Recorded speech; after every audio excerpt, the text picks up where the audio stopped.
It starts in the most stupid way possible. You're at your desk job, decent salary, decent benefits, a manager you tolerate, and you think of something, a small thing, a gap in how something works, a frustration you've had 100 times that nobody has fixed.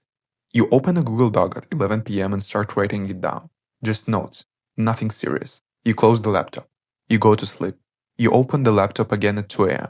You spend the next 3 weeks doing what founders call validation, and what everyone else calls obviously Googling whether anyone else has already built this. Some have, none of them built it right. You tell yourself this. You post about it on Reddit under a throwaway account. Strangers on the internet tell you it's a terrible idea. You screenshot the 3 people who say it's interesting and ignore the 47 who don't. You haven't quit your job yet. You haven't built anything yet. You just have a Google Doc, a problem statement, and a feeling you can't shake. That feeling will either make you or destroy you. You don't know which yet. You quit your job on Tuesday, or you don't quit. You start building nights and weekends, sleeping 5 hours, telling yourself this is temporary. Either way, you are building now. If you're technical, you write the first line of code in a coffee shop because you think it needs to feel like in a movie. It doesn't feel like a movie. The coffee is $7 and the Wi-Fi drops twice. If you're not technical, you hire a freelancer from Upwork for $40 an hour and spend every meeting wondering if they understood what you meant. They did not understand what you meant. The project takes 3 times longer than you planned. Every feature you thought was simple is not simple. You learn what an API is. You learn what a database migration is. You learn these things at midnight, from Stack Overflow with no one to ask. You build a landing page. You spend 4 hours choosing a font. You ship it at 1 a.m. and refresh the analytics page every 8 minutes for the next 2 days. 11 people visit. 4 of them are you. You tell yourself it's early. You tell yourself it's fine. You push the next commit and start one of the features you shouldn't have built first. The product is live. Nobody is using it. This is the part they don't show in the documentaries. The weeks of silence, the dashboard with single-digit numbers, the support inbox that has never received an email. You post on Product Hunt. You get 47 upvotes and a comment that says interesting concept, which you interpret as an encouragement, but means nothing. You cold email 200 people. 14 respond, 6 get on a call, 2 sign up, 1 of 2 never logs in again. You go to a startup networking event in a WeWork conference room. Everyone there is also looking for customers. Nobody is a customer. You eat the free chips and exchange LinkedIn connections with people you will never speak to again. Your savings account drops below 20K. You do the math on your monthly burn for the first time with full seriousness. You have 6 months, maybe 8 if you stop eating out. You stop eating out. Then, 1 week, something shifts. A user you don't know signs up without being asked.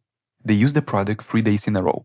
They email you, not to complain, just to say it helped them. You read the email 4 times. You get back to work.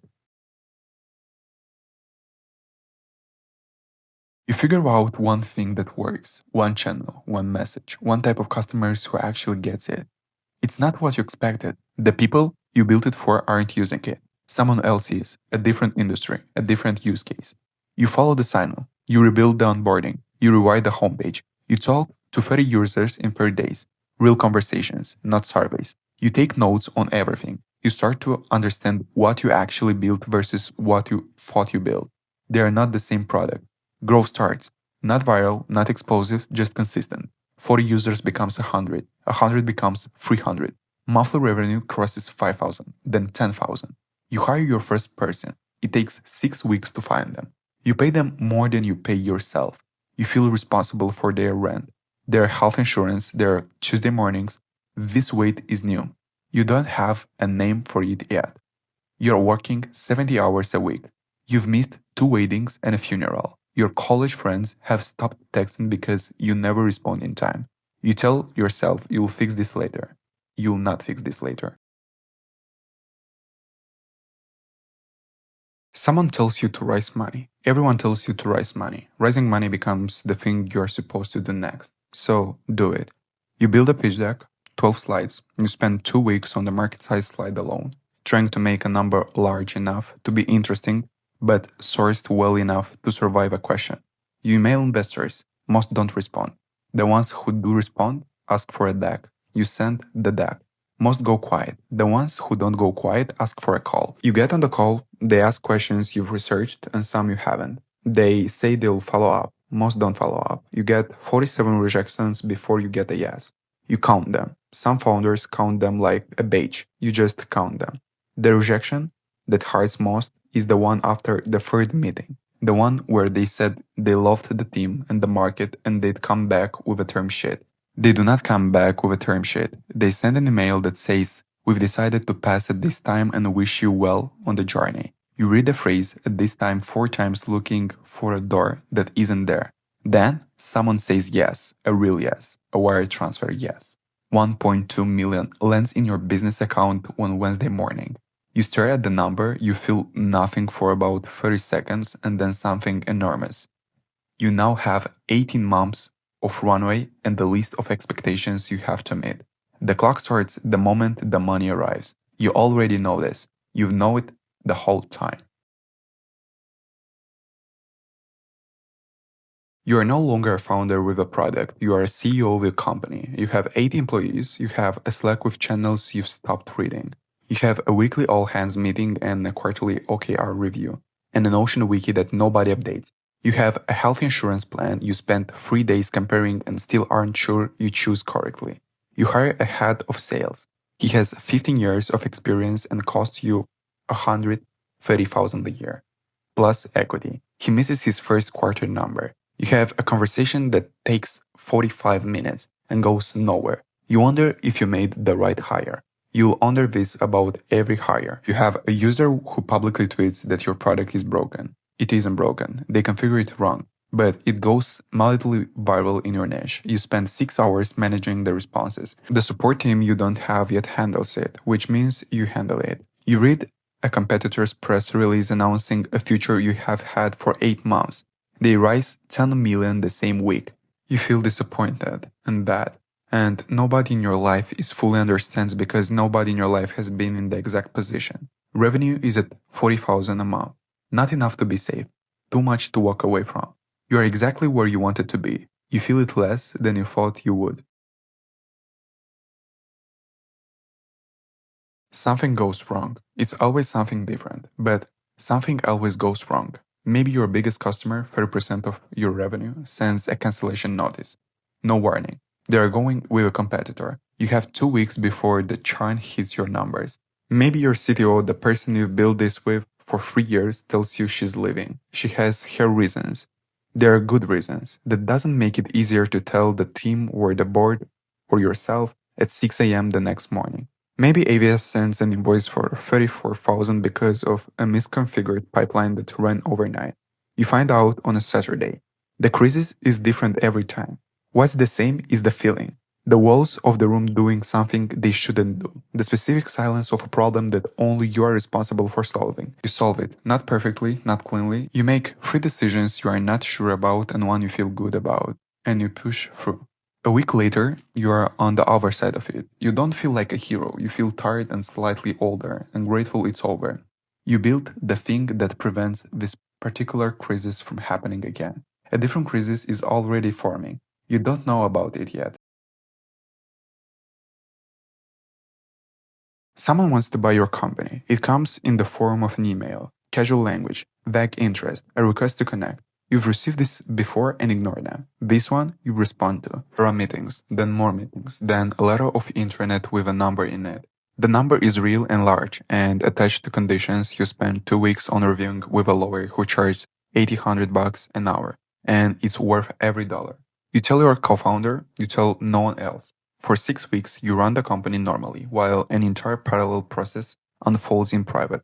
You are in diligence calls in the morning and all hands meetings in the afternoon, acting like nothing is happening. You became an excellent actor out of necessity. Some founders sell. They wire the money and hand over the keys, sign the papers. They all out of the building on a Thursday afternoon with no job, no product, no daily stand-up.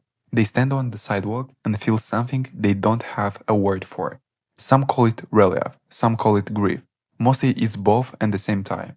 Some founders don't sell. They decide the numbers isn't right, or the timing isn't right, or they're not done yet.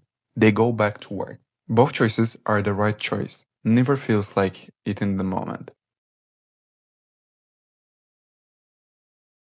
It has been 7 years, you are not the same person who opened the Google Doc at 11 p.m. You have built something that employs 60 people. There are people on your team who have health insurance because of you, who bought houses because of you, who left jobs they hated because you offered them something different.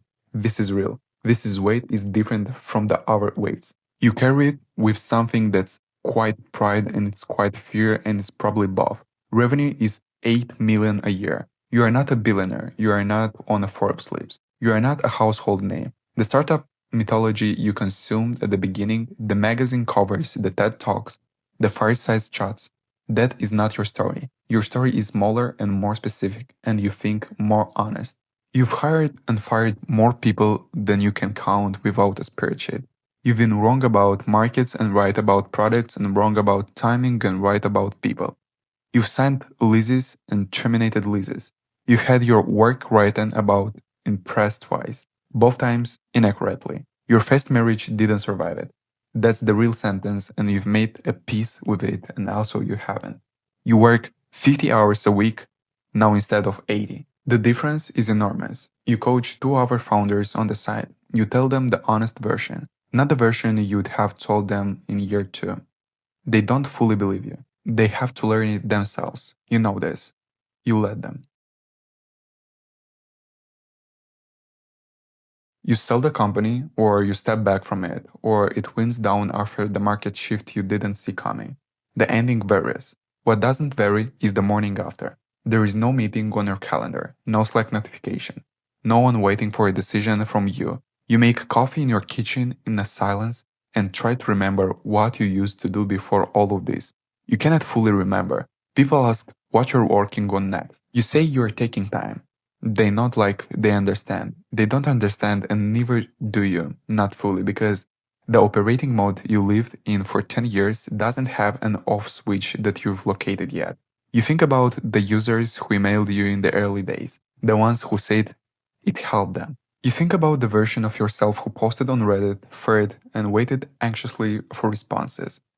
You couldn't have told him what was coming. He wouldn't have believed you anyway. Somewhere right now someone is sorting a blank Google Doc. They have an idea, a small one, a gap in how something works. They have no idea what they're singing up for. They are going to do it anyway.